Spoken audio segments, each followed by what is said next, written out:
60 வயசுக்கு மேல நாம ரொம்ப ஹெல்த்தியா இருக்கோம்னு நம்மள நிறைய பேர் நினைச்சிட்டு இருக்கோம். ஆனா நாம நல்லதுன்னு செய்யற சில விஷயங்களே நமக்கே தெரியாம நம்ம வாழ்க்கைய கொஞ்சம் கொஞ்சமா குறைக்குதுன்னு சொன்னா நம்புவீங்களா? ஆமா, கேக்குறதுக்கு கொஞ்சம் ஷாக்கிங்கா இருக்கலாம். ஆனா இதுதான் நெஜம். நாம தினமும் செய்யற சின்ன சின்ன தப்புக்கள் நம்ம உடம்புக்குள்ள பெரிய பிரச்சனைகளை உண்டாக்கலாம். அது என்னென்னன்னு நாம ஒவ்வொன்னா பார்க்கலாமா? இதுல சோகமான விஷயம் என்ன தெரியுமா?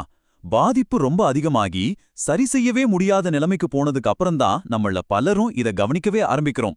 ஆனா நீங்க கவலைப்பட தேவையில்ல.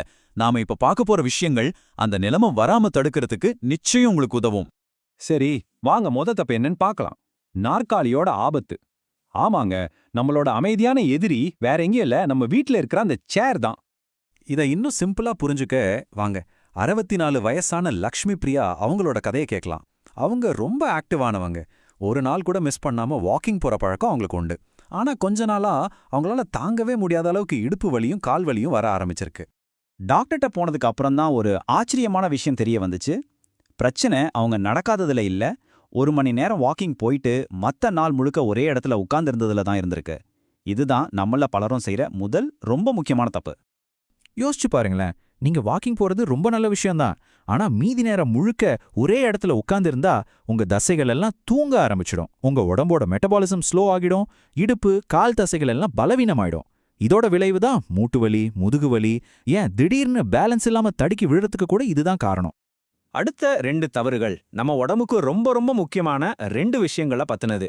ஒன்னு, நம்ம வண்டிக்கு பெட்ரோல் மாதிரி உடம்புக்கு எரிபொருள். இன்னொன்னு, வண்டியை சர்வீஸ் விடுற மாதிரி உடம்ப சரி செய்கிற நேரம். அதாவது புரதச்சத்தும் தூக்கமும். வயசாக ஆக நம்ம உடம்புல இருக்கிற தசைகள் இயற்கையாவே பலவீனமாக ஆரம்பிக்கும். இதுக்கு மெடிக்கல் டேர்ம்ல சர்க்கோபீனியான்னு பேரு. இதனால தான் திடீர்னு கால்ல தெம்பு இல்லாத மாதிரி இருக்கிறதும் 2 ஸ்டெப்பு ஏறினாலே மூச்சு வாங்குறதும் நடக்குது. இது ஒரு பெரிய பிரச்சனைங்க. 80 வயசான பீவாசென் விஷயத்துல இதுதான் நடந்தது. அவர் நல்லதான் சாப்பிடுவாரு. ஆனா நாளாக நாளாக கை கால் எல்லாம் மெலிஞ்சு போயிட்டே இருந்துச்சு. காரணம் என்னன்னு பார்த்தா அவரோட சாப்பாட்டுல கார்போஹைட்ரேட்ஸ் தான் அதிகமா இருந்துச்சே தவிர தசைகளை உருவாக்குற புரோட்டீன் சத்தே இல்ல. எப்போ அவரு முட்டை பருப்பு நட்ஸ்னு சாப்பாட்டுல சேர்க்க ஆரம்பிச்சாரோ அப்பதான் அவர் உடம்பு பழையபடி தெம்பாச்சு. சரி, புரோட்டீன் பத்தி பார்த்தாச்சு. இப்ப தூக்கத்துக்கு வருவோம். உங்களுக்கு ஒரு சின்ன கேள்வி. நீங்க காலையில தூங்கி எந்திரிக்கும் போது எப்படி ஃபீல் பண்றீங்க? அப்பாடா நல்ல ஃப்ரெஷ்ஷா இருக்குன்னு தோணுதா? இல்ல ஐயோ உடம்பெல்லாம் வலியா இருக்கே, இன்னும் கொஞ்ச நேரம் தூங்கலான்னு தோணுதா? ஒருவேளை உங்க பதில் வலியா இருந்தா உங்க தூக்கத்தோட குவாலிட்டி சரியில்லைன்னு அர்த்தம். நல்லா ஞாபகம் வச்சுக்கோங்க, தூக்கங்கிறது வெறும் கண்ணை மூடிட்டு படுக்கிறது மட்டும் இல்லைங்க. அதுதான் நம்ம பாடியோட ரிப்பேர் டைம். நம்ம மூளையிலேருந்து இதயம் வரைக்கும், நம்ம நோய் எதிர்ப்பு சக்தி வரைக்கும் எல்லாத்தையும் ரீசார்ஜ் பண்ற ஒரே நேரம் அதுதான். இப்ப நம்ம பார்க்க போற அடுத்த 2 தவறுகளை நம்மள பலரும் அட இதெல்லாம் ஒரு விஷயமான்னு ரொம்ப சாதாரணமா நினைச்சு விட்டுருவோம். ஆனா இது ரெண்டும் வாக்கிங் போறதை விட முக்கியம்னு சொன்னா நம்புவீங்களா? நம்மள நிறைய பேர் என்ன நினைக்கிறோம், டெய்லி நான் வாக்கிங் போறேனே அது போதும்னு. ஆனா இங்க தான் ஒரு சின்ன ட்விஸ்ட் இருக்கு. வாக்கிங் உங்க இதயத்துக்கு ரொம்ப நல்லது, சந்தேகமே இல்ல. ஆனா அது உங்க தசைகளையோ உங்க பேலன்ஸையோ பெருசா இம்ப்ரூவ் பண்ணாது. நீங்க தசைகளை வலுவாக்குற பயிற்சிகளை செய்யும்போது தான் திடீர்னு தடுக்கி விழுற அபாயம் உண்மையிலே குறையும். எடுத்துக்காட்டுக்கு 74 வயசான கனைலால் கோஷ் தினமும் வாக்கிங் போற பழக்கம் உள்ளவர் தான். ஆனா ஒரு நாள் படிக்கட்டுல இறங்கும்போது பேலன்ஸ் தவறி விழுந்துட்டாரு. இதிலிருந்து நாம என்ன கத்துக்கணும்னா, வாக்கிங் மட்டும் பத்தாது, நம்ம உடம்போட பேலன்ஸ்க்கும் நம்ம முக்கியத்துவம் கொடுக்கணும். இப்ப நம்ம பார்க்க போறது ரொம்ப சிம்பிளா தெரியும், ஆனா ரொம்ப ரொம்ப ஆபத்தான ஒரு தப்பு. நமக்கு 65 வயசுக்கு மேல ஆகும்போது நம்ம மூளைக்கு தாகம் எடுக்குது தண்ணி குடின்னு சிக்னல் அனுப்புற சிஸ்டம் கொஞ்சம் கொஞ்சமா வீக் ஆகிடும். அதனால நம்ம ரொம்ப கவனமா இருக்கணும். ஒரு விஷயத்த நல்லா புரிஞ்சுக்கோங்க. உங்களுக்கு தாகம் எடுக்குதுன்னு தோணுனாலே உங்க உடம்பு ஏற்கனவே டீஹைட்ரேஷன் ஸ்டேஜுக்கு போக ஆரம்பிச்சிடுச்சுன்னு அர்த்தம். இதனால வெறும் சோர்வு மட்டும் வராதுங்க.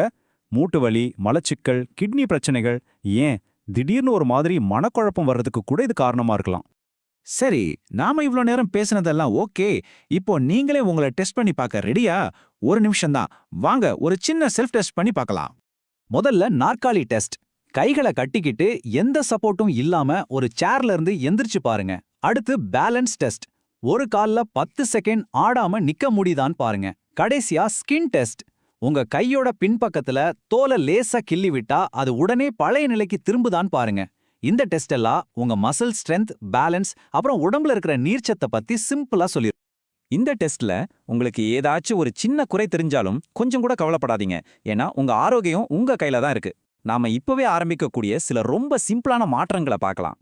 இதுக்காக நீங்க ஜிம்முக்கு போகணும், டயட் இருக்கணும்லாம் இல்ல. ரொம்ப சிம்பிளான விஷயங்கள் தான். ஒவ்வொரு அரை மணி நேரத்துக்கும் ஒரு தடவை எந்திரிச்சு நடங்க. உங்க சாப்பாட்டுல கொஞ்சம் பருப்பு, முட்டை, நட்ஸ் சேர்த்துக்கோங்க. நிம்மதியா தூங்க ஒரு டைம் டேபிள் போட்டுக்கோங்க.